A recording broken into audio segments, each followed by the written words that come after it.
Welcome to That's Good Parenting, the podcast where I search for simple steps to reduce parenting stress and help you enjoy your parenting years just a little bit more. I'm your host, children's book author, illustrator, publisher, and ghostwriter Dori Durbin. I'm dedicated to helping your families communicate, connect, and grow.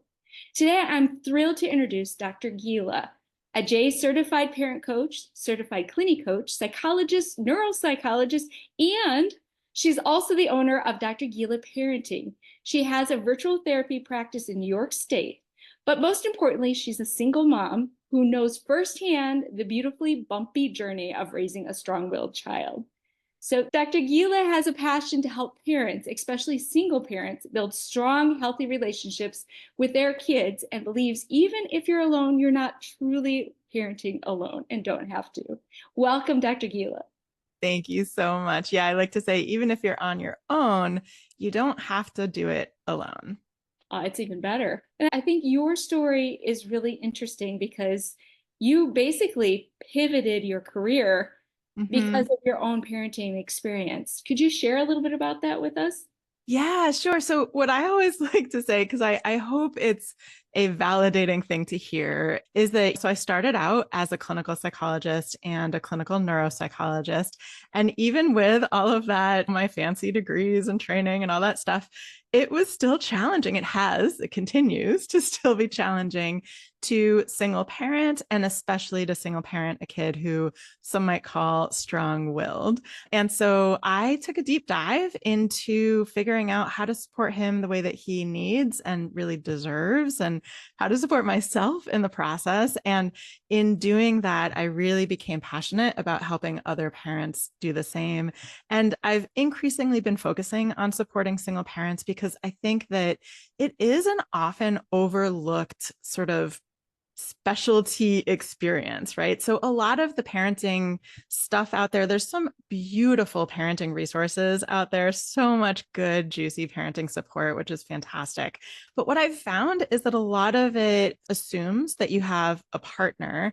And so even though like maybe 80% of it applies across the board, no matter what your relationship status or home life looks like, then there will be these little sort of landmines I like to think of them as, that suddenly there's like a zinger that maybe might trigger feelings of fear and guilt around your single parenting situation, or maybe doesn't apply to your single parenting situation. And also, I like to point out it's not all doom and gloom on the single parenting front. There are some beautiful blessings about being a single parent, and that isn't spoken about in the more general parenting space. I've become more passionate about creating spaces that are supportive, specifically tailored for single parents. And so that's my passion. I never thought about that before because you're like the last word as a single parent, and you're also like the only one to make the decision. Like it puts you in like this in between of you have to decide. You really might not want to, but you Yeah. will. Yeah. Yeah. Yeah. And I want to say, I do like to make the disclaimer that single parent is a very like heterogeneous group, right? So there's lots of different paths to single parenting. And then even within those paths, there's a lot of variability in what your experience looks like. So I know some partnered parents who really feel very much alone. And I can say when I was partnered, I think I sometimes felt more alone than when I actually am a single parent, right? It can be very isolating to have someone physically in theory there, but not actively really there. So I know a lot of partnered parents who say, I'm partnered, but I really feel like a single parent. And then there are single parents who have beautiful support networks, right? Who aren't doing it completely on their own. So I do want to say that we're talking in generalities here. And then the other piece is that there are some single parents who have an active partner, a co-parent in the picture, even if they're not in a relationship, right? In a partnered relationship, they're still co-parenting together. And then there's some who don't have a co-parent in the picture at all. And there's everything in between. So it's very variable. But it's true. One of the things that I think is an empowering, it can feel heavy, but also empowering thing about single parenting is that in your home, even if you have a co-parent, even if the kids are in another home part of the time, in your home and in your relationship with your children, you are in the driver's seat. And that sometimes feels like a lot. It feels like a big responsibility. And I'm going to be honest, it is a big responsibility. And it's also really empowering because it means that you get to choose the kind of relationship model that you want, the kind of relationship that you want. You get to choose those boundaries and limitations. You get to choose the processes. So again, it's with privilege comes responsibility. With the heaviness comes the empowerment, I think. Yeah. Yeah. So with such a diverse group of people who are single parenting, Yeah. what are some of the commonalities that they share that they come to you and need help with? Is Yeah. communication one of them? Yeah. So I think that, again, nothing applies across the board to every single person, really, I think, for pretty much anything, right? But I think there are a lot of very common things that many, if not most, single parents experience. And one is most people didn't like daydream about being a single parent when they were a teenager, when they were like that 10-year-old playing dress up. You didn't, this isn't what you envisioned for your life. And so there is a bit of a sort of like an emotional process that, first of all, if you are transitioning to single parenting, let's say you're getting divorced or you become widowed, God forbid, right? Something like that. There's that transition period. But even once you're used to it, so to speak, there can be these like moments, again, these like zingers, as I call them, that bring up those feelings of this isn't what I expected for my life. This isn't maybe what I wanted for my life. That self-pity might come up, the envy, the jealousy, it's almost like a grief process, and grief is complicated, and grief doesn't end at a certain point. You don't check it off the list. It comes in, there's little sort of bursts sometimes that can catch you off guard or not catch you off guard. And so I think that is something that is a relative commonality for single parents. And then hand in hand with that, is in terms of the emotional piece, is also a lot of fears and worries, both about right now, right? So the very logistical things, right? There's an emergency, God forbid. What do I do if I'm the only one around? And also the bigger picture ones, right? How is this affecting and going to affect long-term my children? How is it affecting my life? So all of these kind of worries and fears. So I think a lot of that comes up pretty often. But as you said, communication, definitely. I think communication. So I always say the two most important skills, I think, for any relationship and certainly for parenting are self-regulation, emotion regulation, and communication. Right. And so definitely those are both like big ones that come up. And then, of course, if you have a co-parent in the picture, then we also have some communication stuff to talk about in terms of communicating with your co-parent. Yeah. Yeah. Let's talk about the self-regulation because that's really interesting. So when you're working with single parents or in that kind of situation, what are some maybe pitfalls they face in general? And then what are Yeah. some suggestions you might have for them? Yeah, I think one of the hardest things about being a single parent or parenting on your own, I will say, because again, some partnered parents are often on their own, is not having someone to tag in. Mhm. Right. So there's a really tough situation. You feel yourself getting stressed and you can't tap out just for 5 minutes to collect yourself. And that is very legitimately, it's not something that I have a magic wand for. This is one of the hard things about doing it on your own. Not only can you not tap out in that moment, but then you can't even necessarily tap out like to recover later. So I think that's really challenging.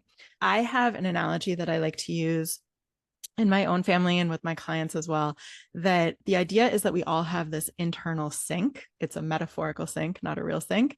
And when the sink is really full, just a few more drops of water make it overflow. And that overflow is the dysregulation.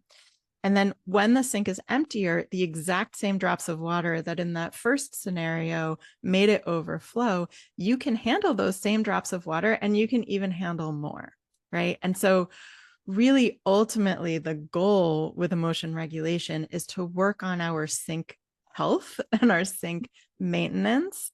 And that means not just like going for a massage once a month, although that's great if you can do that, but it's more the day-to-day, those more processes that we have in place, the day-to-day systems that we have in place that keep the drain open and healthy, because water is always going to flow into that sink, right? We can't prevent water from flowing in.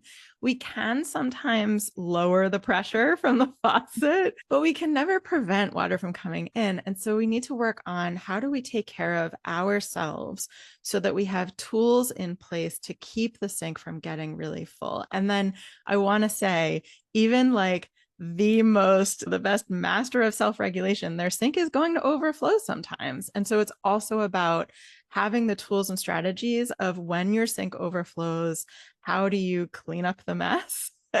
How do you stop the overflow, and how do you recover and repair from it? I'll give you like one example of something that I see as a tool for keeping that drain open, and it relates to something you asked about before. It connects self-regulation and communication, and that is self-talk.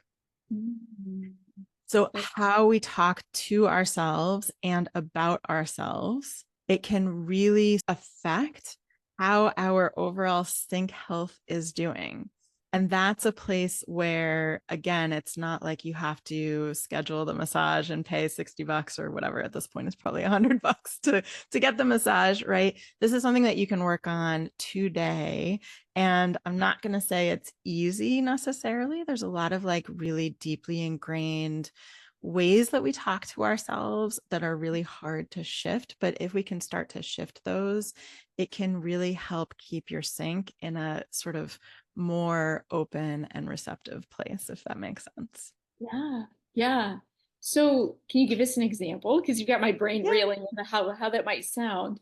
Yeah, sure. I think that there's a lot of things that we think of in terms of communication with other people that we are better with other people than with ourselves. For example, name calling, right?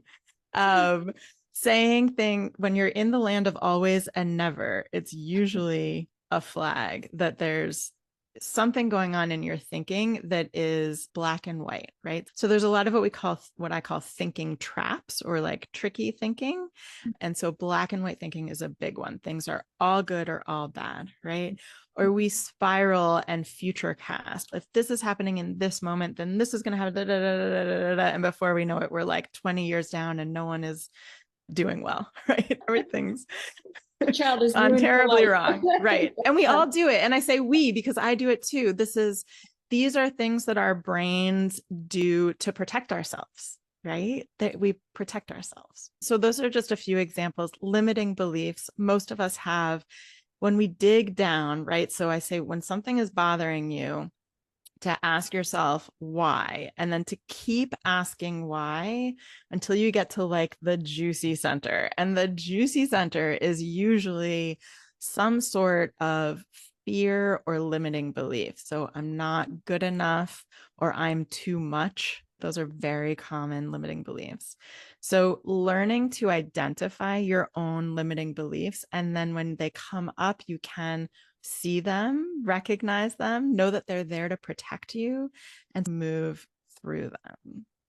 Interesting. So if you're a parent that's saying, I'm overwhelmed, I can't handle this, I'm not the parent that this child needs, those kinds of things, how would you back them down from that? Oh, yeah. Yeah. So I know, and those just break my heart to hear. And I know that they are so common. And I do think this takes work. And so the very first step, it doesn't sound sexy, but the very first step is learning to be aware of and recognize them. Because if we don't even know what it is, then we can't start to shift it. And so the first one is to note it, right? To say, aha, there's that belief again, right? Hello, belief. It's the hello skill, the hello tool, right? Hi, I see you. Yep, welcome back. Welcome back. And to acknowledge it, and it's like when our kids have a really big feeling, right? We don't necessarily need to fix it. We need to hold space for it. let it have voice. I think one thing that a lot of parents in general, and certainly single parents do, humans, really humans do, is we try to push down the prickly feelings. I like to call them prickly feelings. Aren't good or bad, but the prickly feelings, the hard ones. And I think that if you've ever sat on a pool noodle, like one of those like big foam noodles, and you're sitting on it and it stays under the water, and then something like pushes you a little off center and the pool noodle comes exploding out of the water, right? So that's what happens with these feelings when we push them down and we don't give ourselves permission to feel them. So when you notice the feelings or the beliefs coming up, to not push them down and say, no, I know I'm not, right? That's very dismissive and invalidating, but to give yourself permission and space to explore them. And that actually brings me to, you had asked some single parent like tools.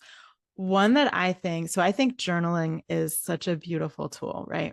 Certainly being able to process and think through and explore what you're thinking, how you're feeling, where it's coming from is really helpful. And of course, if you can do that with a supportive friend or a therapist or a coach or whatever it may be, wonderful. But for single parents, often like you might have something come up and you don't have someone easily accessible that you can talk to. And I like to invite parents to be that listener for themselves. And one way to do that is journaling. And you can do journaling in lots of different ways. And one that I think can be really powerful is audio journaling. So you don't even need like a journaling app or anything, even just like your voice notes, memo, whatever app on your phone. So vent, but do it and record it. And I know this sounds strange because it's like, Gila, aren't you just talking to yourself? Can't you just talk to yourself? But there's something about recording it and it's like it's landing somewhere. You're putting it somewhere. It's being received. Even if it's being received by you, it's being heard, it's being received. There is space for it. And so that's one of the tools that I find really helpful personally and that my clients do too. Okay, this is a silly question, but Yeah. so if you record yourself and you hear that, do you keep it? Do you keep it as a record? Do you go back to it later and say, "Oh, this I don't feel this anymore," or do you just what do Yeah. you do with it? So I think that's a personal preference. Personally, so I'm also a big fan. I know some people really like the physical act of writing in a journal. I am not one of them. My brain thinks faster electronically. I also will lose my journal and I want to have my journal with me wherever I am. So if I'm in the parking lot of the grocery store and I need to get some stuff off, I want to be able to do that. And I like journaling apps. I personally use one called Day One. There's a whole bunch of journaling apps out there. Some are free, some are paid, but I love that you can now have it wherever you are and it syncs across devices. And my journaling app, you can save audio files in it. So I will save them into a journal entry personally. Now, someone else might not want to, and that's okay. There's no right or wrong, right? There's no how to do it correctly. This is finding what feels good and supportive to you. So getting to know yourself and what do you need and what supports you. I had this strange thought of it might be worth keeping because who knows down the road where that could lead. Yeah. I know people who they actually write newsletters and they keep the newsletters and then they're hoping to compile it one day into a book because there's so much advice and growth through the newsletter. So Yeah. I can imagine that would be the same thing. Help somebody else with your experience that you had and put it Absolutely. all together. Interesting. Mhm. Interesting. Yeah. Interesting. Okay, so I heard somewhere in your words Uh-huh. that even you are not perfect in your Oh no. parenting. Is that true? I'm not perfect. I'm not either. Just so the record is straight. That's why we Yeah. have because there are just a few days where we feel like this is really great parenting. So Yeah. I know that there's some sort of story though, and I'd really love for you to share that. Yeah, actually, it ties into some of what we were talking about. Yeah, so I was thinking of, I have plenty of examples of imperfect times. And I want to say something that I say in pretty much every interview I do is that perfection is not the goal. and that there's two reasons. One, of course, is that it's not realistic, right? Good luck being perfect, whatever that even means. I don't even know what that looks like. But even if it was possible, imperfection is it to a degree, right? We're talking degrees here. Imperfection to a degree is a beautiful modeling opportunity for our kids. Because if we were by some magical stroke of whatever perfect, then we would be setting this unrealistic model and expectation for our kids. And so to be able to model that we also make mistakes and to model what you do when you make a mistake, right? So how do you recover? And how do you reconnect? How do you repair? What do you do after that is beautiful. And so this story actually relates to that. This is not too far from it. It's a pretty recent story. It was from this summer. I'll paint the setting for you, set the setting for you. My son had been having some resistance to going to camp at various points this summer. And quite honestly, it was exhausting. It was tough. And on this particular morning, we had stayed at my parents' house. They live about a half hour away. And both of my brothers were there as well. So family is around. Okay, so we set the stage. He has camp in the morning. And I have a doctor's appointment that morning that I really feel a little bit stressed about. I want to make sure that I get to. And of course, he starts resisting going to camp. I tried every tool and strategy in my tool belt and nothing was working. And I will add that my family, I love them dearly. And we aren't always aligned in terms of parenting approaches. And I feel like there is often messaging that is more around like that the answer is I just need to make him go. And when you have a strong-willed child, you know that when you do that, it often actually makes it worse, right? It doesn't work usually unless it comes with an anesthetic and then you physically move them. It's not always going to solve the problem. So I was feeling stressed about my doctor's appointment and getting him to camp. I was feeling the sort of self-consciousness and judgment, whether it was happening or not. It may not have been happening, but I was projecting judgment and criticism and evaluation from various family members.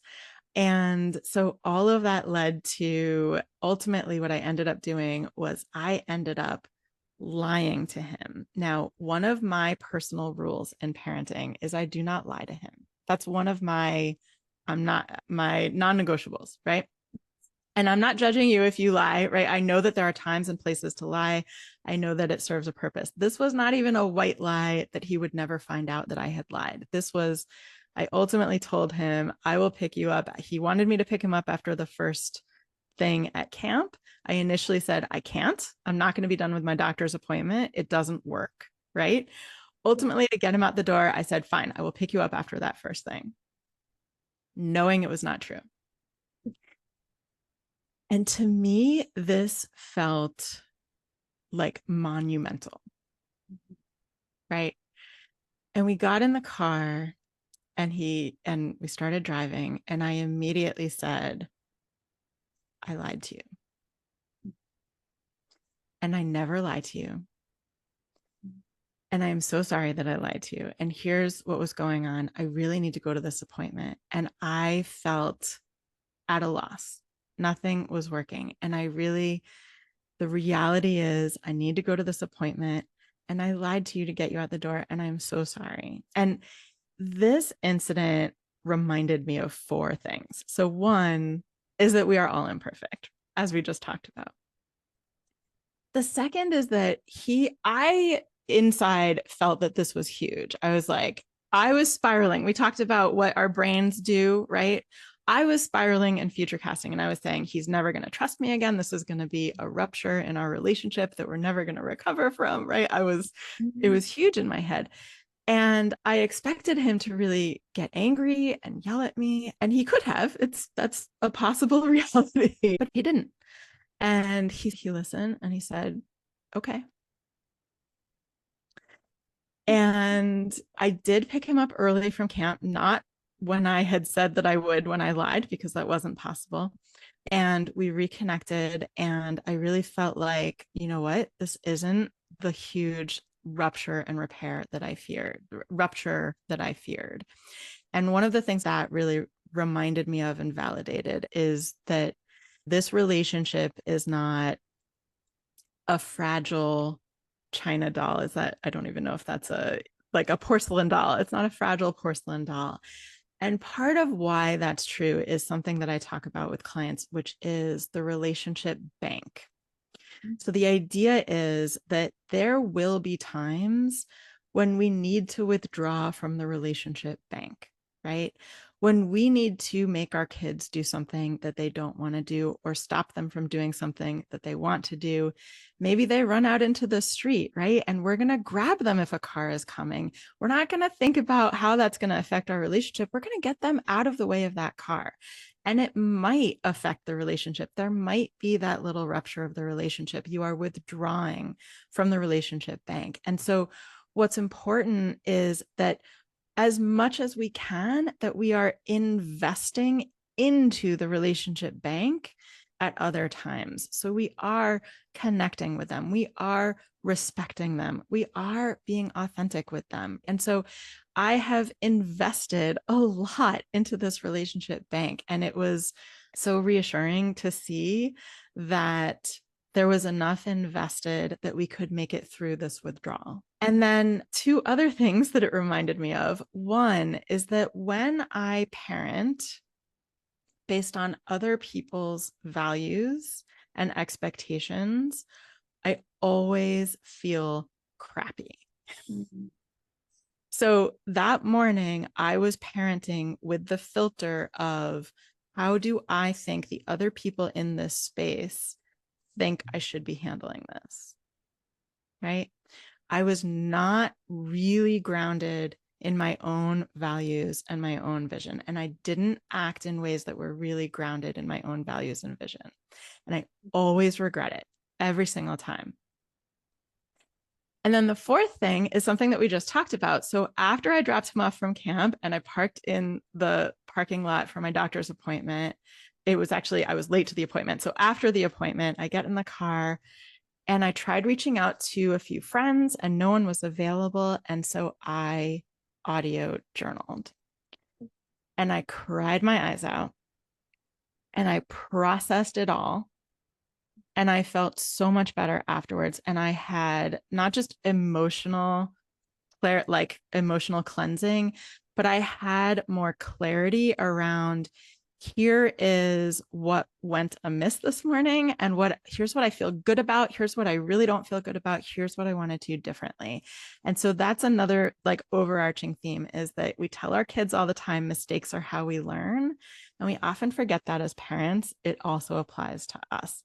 Every time I make a mistake with my kid, especially a big mistake, I become a better parent because I process it and it teaches me what I want to do differently in the future. So many things right now going through my head. Yeah. But I feel like when you take that opportunity to tell your kids that you made, whether it's a verbal mistake, an action mistake, it could even be a decision, like I think I'm making the best decision for both of us right now. Those pieces there, you have to make some choice. Like there's some action that has to happen. But when you go back and you either apologize or explain or just make that reconnect with them, it's so rich, isn't it? It's like deep. It is. Yeah. It is. It is. And it really does make the connection stronger, right? So we can take these ruptures and use them to build strength in the system. Yeah. I was always so afraid to be so honest with them. A long time. I was always afraid they're not going to see me as an authority. They're probably going to second guess me all the time. They're going to think I'm wishy-washy because I changed my mind on something I said earlier. All of those things that somehow seem justified and expected as a parent. But in reality, you're showing them that you're just a human who also happens to be a parent who is responsible for them.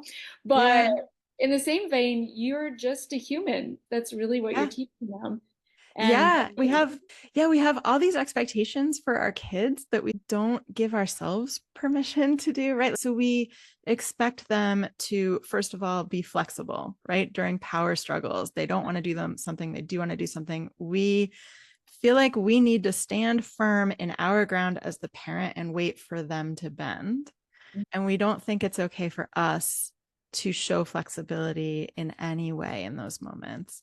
And we think that we need to be perfect. We think that we can't show weakness. We can't show, right, that humanness, like you just said, when really this is not about us being some God on a pedestal, some infallible creature. This is about us being real and human and showing them how to human and how to adult, because they're going to become adults and we want them to be adults who can acknowledge and own their mistakes and learn from their mistakes. And to do that, we need to model for them what that looks like. A little aside, funny note, I remember riding with my son the first time, like he's my oldest, the first time that I'd ever ridden with somebody who was younger than me, learning how to drive, all those things, the fears that go through your head as a parent. And I kept slamming my foot on the ground, trying to stop the car. And he's, Mom, stop. And then finally, when we came to a stop sign, I looked at him, I said, look, this is the first time I've ever done this in my life. Cut me a break. And he looked at me and but it's my first time, like both of ours. Exactly. It's both our first time. I've never had a ride with you before. You've never had me ride like this. So we laughed because we're like, oh yeah, that's probably true. I love that. Yeah.